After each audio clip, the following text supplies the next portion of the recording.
You got a victory today, which was important, but it was not an easy victory. Yes, it was important for me to get back on the victory streak because of my last fight. I feel that the first 2 rounds were a bit tense, and he came in pretty strong. So I wanted to keep my distance in the beginning to make him a little softer, you know, in the beginning. And when I felt that he relaxed a bit more, I felt that I could throw my combinations, my punches, and I hit him pretty good sometimes. And I was looking to finish him in the 5th round, but he was tough. He kept coming back and holding me and did things hard for me. Now you've had a couple of sort of tougher fights against what is really journeymen, to be honest. Is this about the transition from the amateurs? Because you had a big amateur career and now you're pro and boxing longer rounds. Is the transition, is that difficult? Yeah, it is. I didn't think it was gonna be so difficult, but it is. I can feel that I'm still in a kind of amateurish style. As you said, these are journeymen, and I feel that if I had a little bit more experience, I could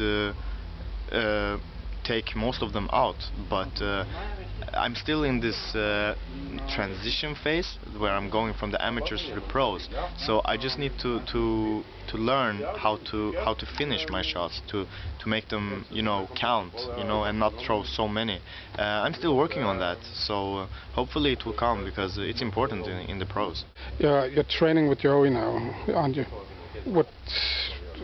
What does that mean to you? What does that mean to that process? Yeah, I'm training with Joey now because I feel that he has a more American style of boxing, and that's the style I'm used to, and the style I like. I feel that Joey can relate to a lot of the things I do, because when he was fighting, he was about my weight and my height. He wasn't so tall of a boxer.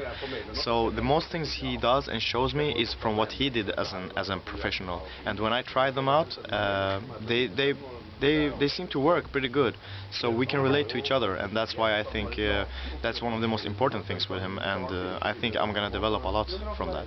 Okay. There were rumors that you might fight next week, actually.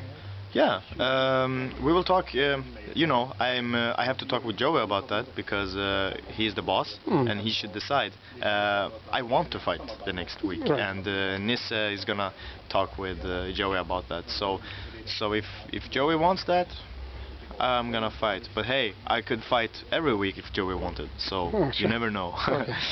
But in general, where do you go from here? Is it about just getting more experience, getting more fights? Yeah, I think it's mostly, like I told you, these counting punches, you know, like throwing the punches that count to hurt my opponents, not only to you know, box good, because I feel that it looks good, it feels good, but I need to hurt my opponents as well. I do it, but I need to finish them off. I need to work on that more. About Yigit. Yeah. Yigit seems to be sort of in a difficult phase of his transition into the pro ranks. Yeah.